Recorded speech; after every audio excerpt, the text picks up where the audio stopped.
কাঁথি লোকসভা কেন্দ্র, কাঁথি উত্তর, কাঁথি দক্ষিণ, পটাশপুর, চণ্ডীপুর, ভগবানপুর, একই সঙ্গে খেজুরি ও রামনগর, এই 7টা বিধানসভা নিয়ে কাঁথি লোকসভা কেন্দ্র। আর এই মুহূর্তে আমরা দাঁড়িয়ে আছি কাঁথি লোকসভা কেন্দ্রের অন্তর্গত রামনগরের দীঘার সমুদ্র সৈকতে। সমুদ্রের ঢেউ বয়ে চলেছে, আর একইভাবে কাঁথি লোকসভা কেন্দ্রের ইতিহাস বারংবার ঢেউ এসেছে এক একটা রাজনৈতিক দলের। তার কারণ কখনো লাগাতার কংগ্রেস, কখনো বামেরা, কখনো কংগ্রেস, কখনো বামেরা। এমনকি রাজ্যে 34 বছরের বাম জামানাতেও কাঁথি লোকসভা কেন্দ্র দখল করেছিল কংগ্রেস। 1999-তে তৃণমূল কংগ্রেস প্রতিষ্ঠা হওয়ার পর প্রথমবার কাঁথি লোকসভা কেন্দ্র দখল করেছিল তৃণমূল। তারপর আবারও বামেরা পুনরুদ্ধার করে এই লোকসভা কেন্দ্র। সেখান থেকে দাঁড়িয়ে 2009 থেকে লাগাতার এই কাঁথির দখল অধিকারী করে শিশির অধিকারী পরপর সাংসদ হয়েছেন এখানকার। তাই পালাবদল, বিবর্তন, রাজনৈতিক পট পরিবর্তনে 2024-এ কাঁথি লোকসভা কেন্দ্রের মানুষের মতামত, পালস, ভোটারদের ভোটদানের ঢেউ কোন দিকে যায় তা বুঝতেই ক্যামেরায় জ্যাকি সিং এর সঙ্গে আমি অভিক বসু কাঁথিতে।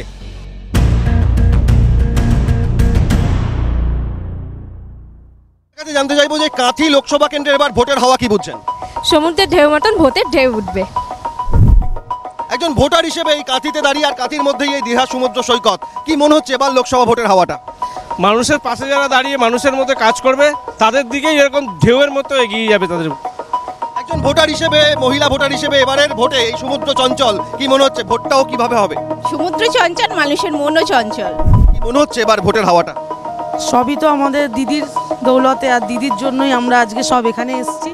দিদির ডাকে সমুদ্রে এসেছি? হ্যাঁ, দিদির ডাকেই এসেছি। আশা করি কি সমুদ্রে রয়েছেন?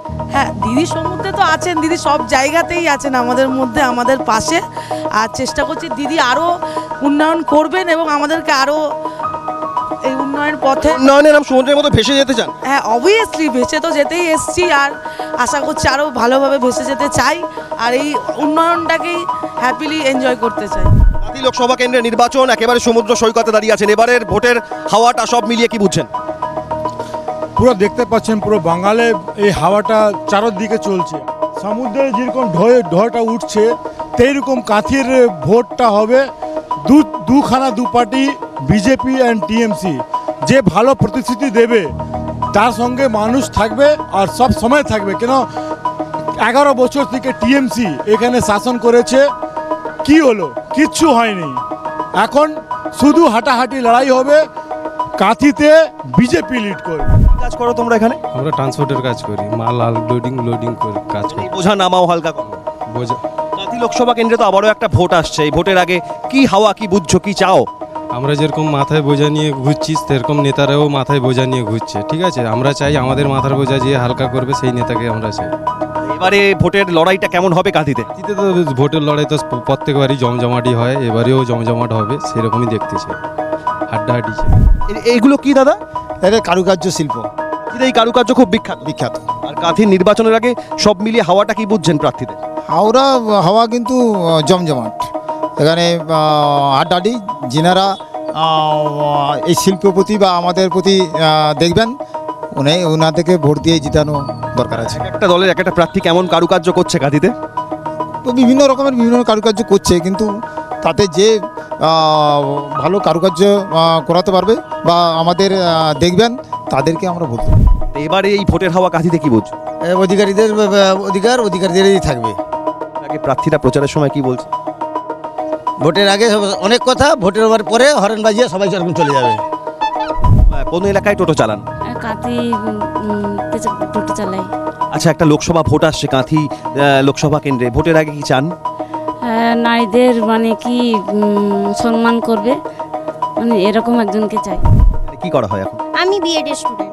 কি ভাবনা থেকে এবার ভোটটা দেবেন? কর্মসংস্থান হোক, এটা শুধু বলা নয়, কর্মসংস্থান সত্যি হোক, মানে আমরা সত্যি কিছু না কিছু করতে চাই সরকারের কাছে, মানে এটাই আমাদের অনুরোধ। কাঁথিতে দীর্ঘদিন একটা গড়, অধিকারীদের গড়া বলা হয়, সেই গড়টা কি এবার অক্ষুণ্ণ থাকবে মনে হচ্ছে না? হাড্ডাহাড্ডি লড়াই এবার সেটা তো বর্তমান সিচুয়েশন যেরকম হবে। 2024 লোকসভা নির্বাচন, নতুন প্রজন্ম আপনারা, ভোটটা দেওয়ার ক্ষেত্রে কি ভাবনা, কি প্রত্যাশা রেখে এবার ভোট দেবেন?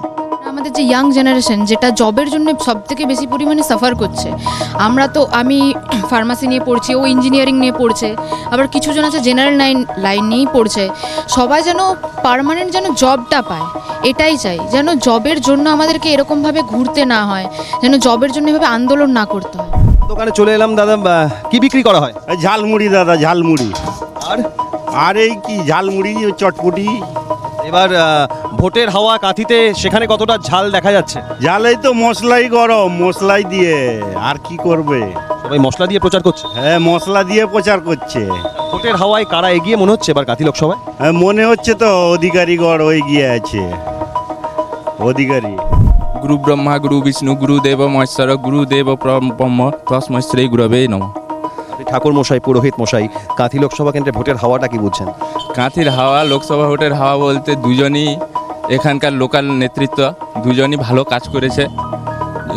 আমাদের অধিকারী ফ্যামিলি অনেক দিন ধরে মানুষের পাশে থেকেছে, পৌরসভা সামলেছে, তাদের দায়িত্ব দেখেছি, খুব ভালো কাজ করে। আর উত্তম বারিক মহাশয়ও জেলা সভাপতি হিসেবে এর আগে ছিল, যথেষ্টই উন্নতি করেছে। তবে দুজনের ভেতরে কন্টেস্ট হবে এটা কিছু বলার নেই। নিশ্চয়ই চাইবো একটা কন্টেস্ট হোক, ভালো হোক। কাদের জয় হোক? এ তো নিশ্চয়ই চাইবো যে সনাতনী হিসেবে একজন চাইবো যে সনাতনের জয় হোক। কাঁথির ভোটের লড়াইটা এবার কেমন হবে? লড়াইটা হবে লড়াই, দুর্নীতি হাঁটাও, দেশ বাঁচাও। আর লড়াই লড়াই হবে মার মার কাট কাট। ষষ্ঠ দফায় নির্বাচন হলেও কাঁথি লোকসভা কেন্দ্রের পারদ এখন থেকেই চড়ে গিয়েছে। পাবলিক পালসে এটা স্পষ্ট যে একদিকে কাঁথির গড় ধরে রাখার চ্যালেঞ্জ, অন্যদিকে এই গড়ে অন্যদের থাবা বসানোর লড়াই। সব মিলিয়ে কাঁথির মানুষের কাছাকাছি কারা আসতে পারে সেটাই দেখার। তবে লড়াই যে হাড্ডাহাড্ডি এবং কড়া টক্কর হবে সেটা স্পষ্ট পাবলিক পালসে। কাঁথি থেকে পাবলিক পালস নিয়ে ক্যামেরায় জ্যাকি সিং এর সঙ্গে অভিক বসু, ক্যালকাটা নিউজ।